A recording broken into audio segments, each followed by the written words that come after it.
ನಮಸ್ಕಾರ ಸ್ನೇಹಿತರೆ, ಆಧ್ಯಾತ್ಮಿಕ ಚಿಂತನದ ಈ ದಿನದ ವಿಡಿಯೋಗೆ ಸ್ವಾಗತ. ನಿಮ್ಮ ದಿನ ಶುಭವಾಗಿರಲಿ.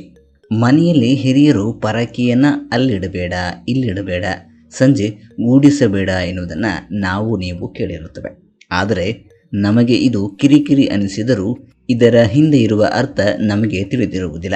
ಅದಕ್ಕಾಗಿ ಇವೆಲ್ಲ ಯಾಕೆ ಮಾಡಬಾರದು ಎನ್ನುವ ಪ್ರಶ್ನೆಗಳು ಹುಟ್ಟುತ್ತವೆ. ಹಾಗಾದರೆ ಪೊರಕೆಯನ್ನು ಅಲ್ಲಂದರಲ್ಲಿ ಇಟ್ಟರೆ ಏನಾಗುತ್ತದೆ ಎನ್ನುವಂತಹ ಪ್ರಶ್ನೆ ನಿಮಗೆ ಬಂದಿರಬಹುದು. ನಿಮ್ಮ ಪ್ರಶ್ನೆಗಳಿಗೆ ಈ ವಿಡಿಯೋದಲ್ಲಿ ಉತ್ತರ ಸಿಗಲಿದೆ. ತಿಳಿಯುವ ಮೊದಲು ಯಾರೆಲ್ಲ ನಮ್ಮ ಚಾನಲ್ ಪ್ರಥಮ ನೋಡುಗರಾಗಿದ್ದೀರಿ ಸಬ್ಸ್ಕ್ರೈಬ್ ಮಾಡಿಕೊಳ್ಳಿ. ನಮ್ಮ ಚಾನಲಲ್ಲಿ ಬರುವ ಪ್ರತಿಯೊಂದು ವಿಡಿಯೋ ಮೊದಲು ನೋಡಬೇಕಾದಲ್ಲಿ ಬೆಲ್ ಐಕನ್ ಕ್ಲಿಕ್ ಮಾಡುವುದನ್ನು ಮರೆಯಬೇಡಿ. ಲೈಕ್ ಮಾಡಿ, ಶೇರ್ ಮಾಡಿ. ಬನ್ನಿ ಹಾಗಾದರೆ ವಿಡಿಯೋವನ್ನು ಪ್ರಾರಂಭಿಸೋಣ.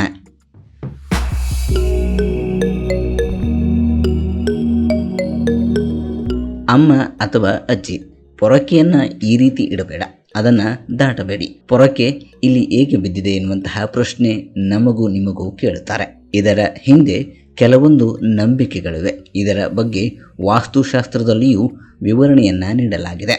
ನಾವು ತಿಳಿದುಕೊಳ್ಳಬೇಕು ಅಷ್ಟೇ. ಇದರಂತೆ ಮನೆಯ ವಾಸ್ತುವಿನ ಮೇಲೆ ಪ್ರಭಾವ ಬೀರುವಂತಹ ಅನೇಕ ವಿಷಯಗಳು ಇವೆ. ಈ ವಿಷಯಗಳ ಪೈಕಿ ಪೊರಕೆ ಕೂಡ ಅತ್ಯಂತ ಪ್ರಮುಖವಾದದ್ದು. ಪೊರಕೆಗಳನ್ನು ಸರಿಯಾದ ಸ್ಥಳದಲ್ಲಿ ಅಥವಾ ಸರಿಯಾದ ದಿಕ್ಕಿನಲ್ಲಿ ಇಡದಿದ್ದರೆ ಅದು ವಾಸ್ತುದೋಷಕ್ಕೆ ಕಾರಣವಾಗಬಹುದು. ನಮ್ಮ ವಾಸಸ್ಥಳದಲ್ಲಿ ವಾಸ್ತುದೋಷ ಇದ್ದಾಗ ಅದು ಸಂಪತ್ತು, ಆರೋಗ್ಯ, ಮದುವೆಗೆ ಸಂಬಂಧಿಸಿದಂತಹ ಹಲವಾರು ಸಮಸ್ಯೆಗಳಿಗೆ ಅದು ಪರಿಣಾಮವನ್ನು ಬೀರುತ್ತದೆ.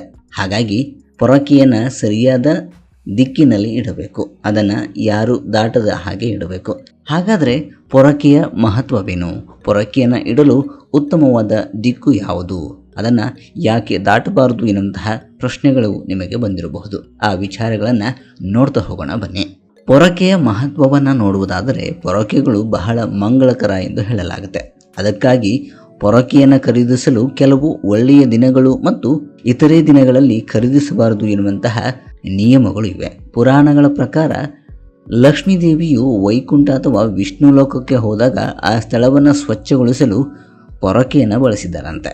ಹಾಗಾಗಿ ಪೊರಕೆಯನ್ನು ನಿಸ್ಸಂಶಯವಾಗಿ ದೇವಿಯ ಸಾಕಾರದಂತೆ ಇರಬೇಕು ಎಂದು ಹೇಳುತ್ತಾರೆ. ಮತ್ತು ಅದನ್ನು ಗೌರವದಿಂದ ಸರಿಯಾದ ಸ್ಥಳದಲ್ಲಿ ಇಡುವುದರಿಂದ ನಿಮಗೆ ಅದೃಷ್ಟ, ಸಂಪತ್ತು ಮತ್ತು ಲಕ್ಷ್ಮೀದೇವಿಯ ಆಶೀರ್ವಾದ ಸಿಗುತ್ತದೆ ಎನ್ನುವಂತಹ ನಂಬಿಕೆ.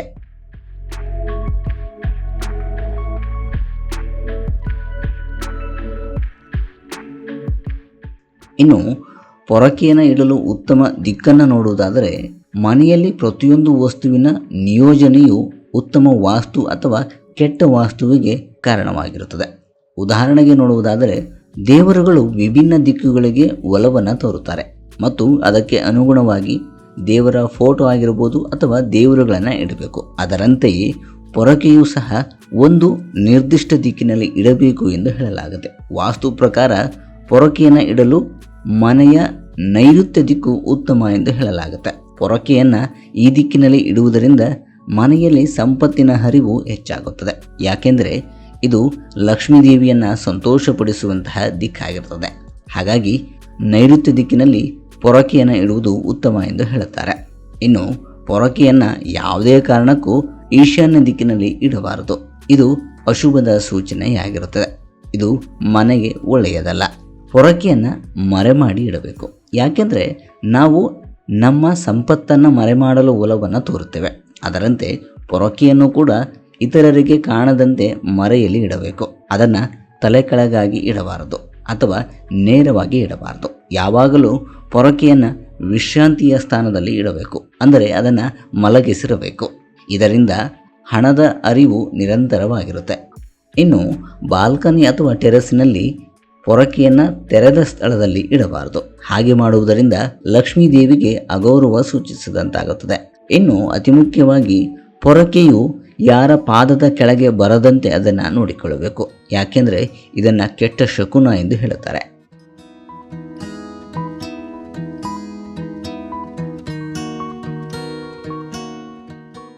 ರಾತ್ರಿ ಪೊರಕೆಯನ್ನು ಯಾವ ಸ್ಥಳದಲ್ಲಿ ಇಟ್ಟರೆ ಉತ್ತಮ ಇರುವಂತಹ ಪ್ರಶ್ನೆ ನಿಮಗೆ ಬಂದಿರಬಹುದು. ಮುಖ್ಯವಾಗಿ ರಾತ್ರಿಯ ಸಮಯದಲ್ಲಿ ಪ್ರವೇಶ ದ್ವಾರದಲ್ಲಿ ಇರಿಸಬಹುದು, ಯಾಕೆಂದರೆ ಅದು ನಿಮ್ಮನ್ನು ನಕಾರಾತ್ಮಕ ಕಂಪನಗಳಿಂದ ರಕ್ಷಿಸುತ್ತದೆ. ಆದಾಗ್ಯೂ ಸೂರ್ಯ ಉದಯಕ್ಕೂ ಮುಂಚಿತವಾಗಿ ಪೊರಕೆಯನ್ನು ಮನೆಯೊಳಗೆ ತರುವುದು ಉತ್ತಮ ಎಂದು ಹೇಳಲಾಗುತ್ತೆ. ಅದರಂತೆ ನೀವು ಪೊರಕೆಯನ್ನು ಖರೀದಿಸಲು ಬಯಸಿದರೆ ವಾಸ್ತುಶಾಸ್ತ್ರವನ್ನು ಅನುಸರಿಸುವುದು ಮುಖ್ಯವಾಗಿರುತ್ತೆ. ಜ್ಯೋತಿಷ್ಯಗಳ ಪ್ರಕಾರ ಶನಿವಾರವನ್ನು ಪೊರಕೆಯನ್ನು ತೆಗೆದುಕೊಳ್ಳುವುದು ಉತ್ತಮ ಎಂದು ಹೇಳಲಾಗುತ್ತೆ. ಈ ದಿನದಂದು ಬದಲಾಯಿಸುವುದು ಅತ್ಯುತ್ತಮ ದಿನವೆಂದು ಹೇಳಲಾಗುತ್ತೆ. ಅದರಲ್ಲೂ ಕೃಷ್ಣ ಪಕ್ಷದಂದು ಖರೀದಿಸಬೇಕು ಎಂದು ಹೇಳಲಾಗುತ್ತೆ. ಶುಕ್ಲ ಪಕ್ಷದಂದು ಅದನ್ನು ಖರೀದಿಸಿದರೆ ಅದು ಅಶುಭದ ಸಂಕೇತ ಎಂದು ಹೇಳಲಾಗುತ್ತೆ. ಕಸವನ್ನು ನೀವು ಸಂಜೆಯ ಸಮಯದಲ್ಲಿ ಹೊರಗಡೆ ಹಾಕಿದರೆ ಲಕ್ಷ್ಮಿಗೆ ಅಗೌರವವನ್ನು ತೋರಿಸಿದಂತೆ, ಮನೆಗೆ ಸಂಕಷ್ಟಗಳು ಬಂದೊದಗುತ್ತವೆ, ಮನೆಯಲ್ಲಿ ಆರ್ಥಿಕವಾಗಿ ಹಿಂಜರಿತವನ್ನು ಕಾಣುತ್ತೀರಾ.